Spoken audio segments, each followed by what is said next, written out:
What's up, guys? I'm back with another video.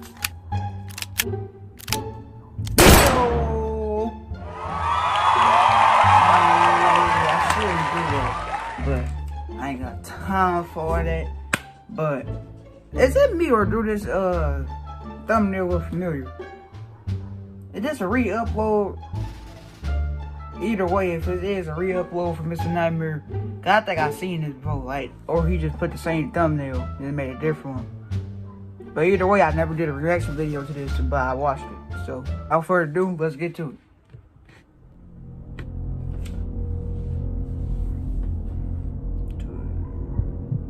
I would not want to hire her as a babysitter, no. When I was 18, I was a babysitter for 3 young boys across town from me. They were 3, 5, and 7. I'll just call them Adam 3, Bobby 5, and Chris 7, ABC. Adam and Chris were the easiest to take care of. Adam was a surprisingly well-behaved toddler, and Chris just liked to play his video games and watch TV. Bobby, on the other hand, was very moody, a picky eater, and difficult to get to go to sleep. I had worked for this family for months, and I was somewhat close with their mom Lucy, who was raising them by herself. They had a decently modest middle-class house. Lucy's parents would help her out with finances and such. All 3 boys had their own rooms. Lucy worked nights at the time, so I'd always babysit till around midnight on weeknights, and my college classes would start in the afternoon, so it worked out schedule and sleep-wise. One night after playing some Nintendo Wii games with Chris, I put Adam to bed, and not long after, Bobby. Chris's bedtime would be 9:30, Bobby's would be 9. After tucking Bobby in, I started telling Chris to start changing into his PJs after his next game was over. Chris, 9 to 9:30. Nigga, you might well put them both to bed at the same damn time, or make him go sleep at 10. Insisted I play one more game of Wii tennis with him, so I made a deal that he'd go to bed after if I did. During our game though, Bobby started crying for me up from his room. I paused the game and went upstairs. As I entered his room, he said there's a monster in his closet. Oh, hell I no. laughed, and I believe I pinched his cheek and said something along the lines of, "There's no such thing as monsters, but I'll leave the door open so you feel safer." Then I asked if that made him feel better, and he nodded. Chris was downstairs calling for me to come back, all annoyed, so I went back to the game of tennis and we resumed, and we eventually finished the game with no interruptions. At this point, Chris went upstairs to change into his pajamas and brush his teeth, and I was alone in the kitchen watching TV. That's when Bobby's cries from upstairs echoed down again. I went up to his room again, and he was hiding under his covers. He said once again, "There's a monster in the closet, I heard it." I looked at the closet door, which was closed. I looked at it for a while actually, then back at Bobby and asked, "Why do you think there's a monster in there?" And he replied, "I keep hearing it moving." I asked him if he wanted me to take a look, and he shook his head no.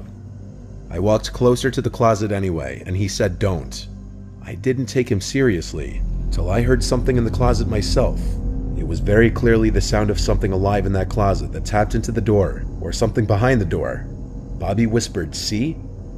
I turned around and picked up Bobby and said we're going to another room. I also grabbed Chris from the bathroom and brought him into Adam's room, where I locked the door. Adam and Lucy's room share a Jack and Jill bathroom with 2 entrances. Wait a minute. Why you going to another room? Why you ain't just leaving out the house? If I was you, I would just left out the house. Nigga, I'm going to another room. Sit! Lay down.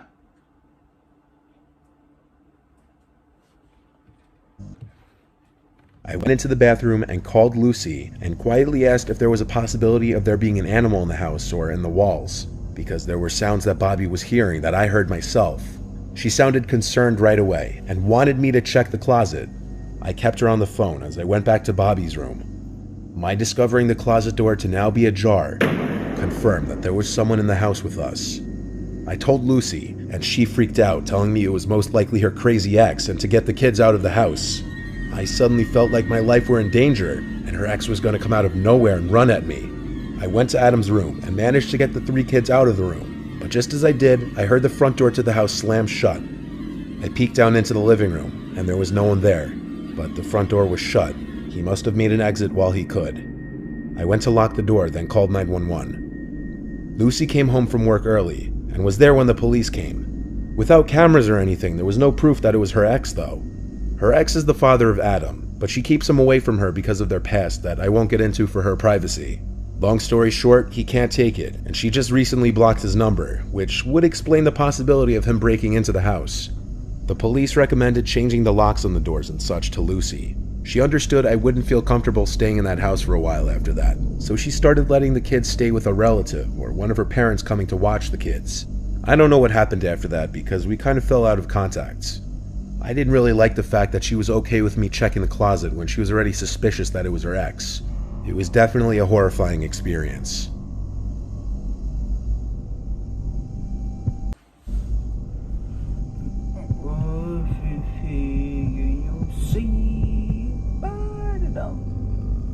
I had just turned 14. It was the summer of 2012. Oh God, this ain't the same one. This is a different one. It just got the same thumbnail. I was looking for a job. My grandma had told me about a family that she was friends with, and they had 2 boys, Alexander and Danny. Alexander was 10 and Danny was 5. I was very excited to have a summer job and get some extra spending money. I went over to meet the family with my grandma, and they were friendly enough. The 2 boys seemed easy to handle and not babyish or whiny at all. In fact, the boys and I were playing with their trucks, getting along great. I set up a date with the parents, and they actually had a dinner to go to the next night. So the next night, it became time for me to head over to the house. It was a humid, rainy night. I walked into the house, and the parents were just getting ready to leave.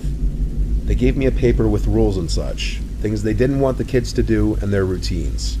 They wrote a little something on the side that said Danny swears he hears tapping on his window every night, but not to believe it, because they think it's just a silly story that kids make up. I was only 14 myself, so reading this was a little unnerving, but I sort of forgot about it. It was a chill night. We watched TV and played with toys. They didn't give me any sort of trouble, but when I told the boys it was time to get ready for bed, I noticed Danny starting to stall and get kind of distressed. I ignored it, thinking he's only 5 and probably wants to stay up later. Eventually, I got them both to settle down and go to sleep. About an hour and a half had passed. It was now 10 p.m. I heard Danny groggily but loudly yell for me. I rushed up to him and asked what was the matter. He told me he heard the tapping noise again.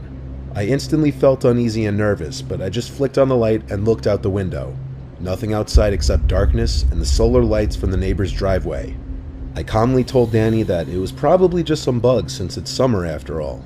He seemed to come at ease when I said this and laid back down. As I walked out of the room to shut his door, I heard a faint tap noise against his window. I got the chills as I flicked on the light again and looked out the window. And again, nothing. I kept telling myself that it was just bugs flying into the window, but something deep down told me to do something. I told Danny not to worry as I opened the window and yelled out, "This is private property, I'm gonna call the police." Moments after I did so, I heard a frantic scurrying into the forest that was across the yard. By now, I must have had goosebumps all along my arms and legs, and I immediately called the police for real. I called the parents right after, and they were thankfully already on their way home. The police arrived and didn't seem at all surprised by what I had told them. They had gotten other reports in the area for quite some time about some stranger going up to people's windows at night, looking through them and tapping on them. They said they got calls telling them the same thing almost every week. Danny's parents just never believed him and I guess took it as some little kid's story or imagination, but it turned out to be very real. They searched the whole neighborhood and never found the person. After that night, I told the family in the nicest way possible that I didn't feel comfortable watching their kids anymore. And I still think to this day what would have happened if anything went differently. Like, God forbid the window was unlocked or open. Maybe sometimes parents shouldn't just brush whatever their young children say as just their imagination.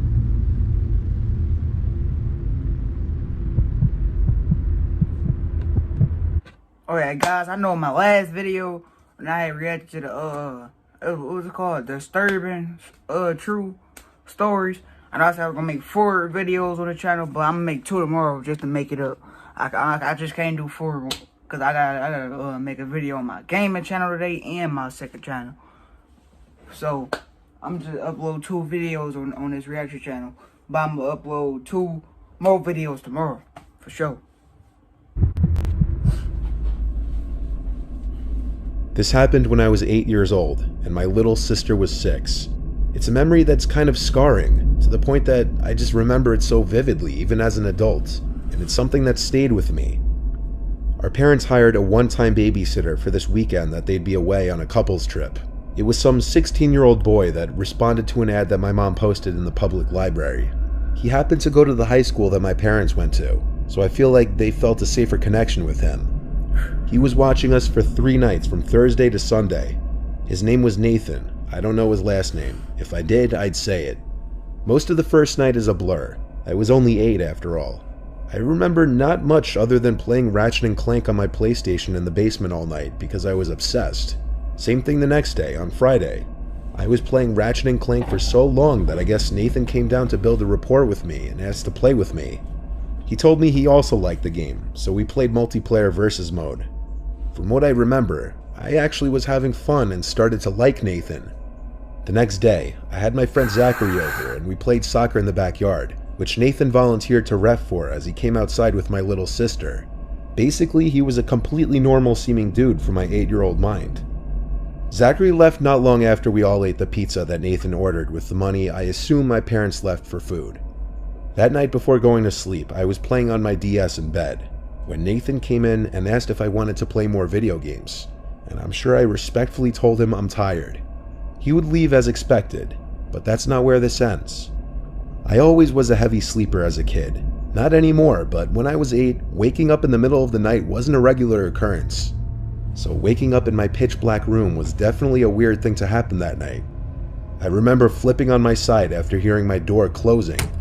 I looked across the room towards the door, and as my eyes adjusted to the dark, I saw someone standing in the corner of the room, and before I could digest what was happening and scream or react in any way, I heard Nathan go shh and whisper, "It's me." I didn't respond, but then he slowly got closer to my bed, pulled the covers off of me, and I swear he was about to get in the bed before I screamed stop or something along those lines, and he froze. I got out of bed and left the room. I went to my little sister's room, took a blanket from under her bed, and laid on the floor shaking, feeling extremely confused and uncomfortable. The whole next day, I didn't see Nathan. I knew he was in the house because he fed my little sister breakfast, but I knew he was avoiding me now. I couldn't exactly call my parents because I didn't know either of their cell phone numbers. It was a weird long day of me staying in my room and playing games with my little sister.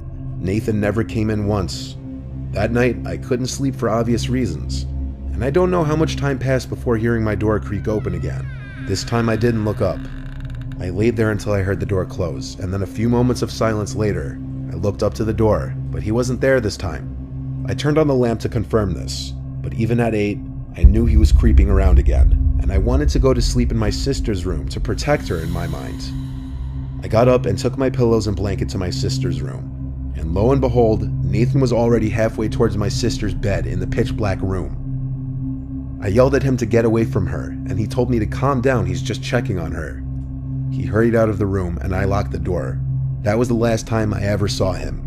The next morning, I woke up on my sister's floor and told her let's play games in her room until Mom and Dad get back, which was early in the day, thank God. We heard our parents get home and talk with Nathan outside, but we didn't leave her room until he was gone. My parents asked me why I slept on her floor. I don't remember what I said, but I know I didn't tell them the real reason. In fact, I never did. I regret it often, not telling them all those years ago, so that Nathan guy would get in trouble. I'm scared because of me, he might have actually at some point successfully hurt a child. It's sadly something I kept bottled up my whole childhood, simply because I felt too embarrassed and awkward to tell anyone.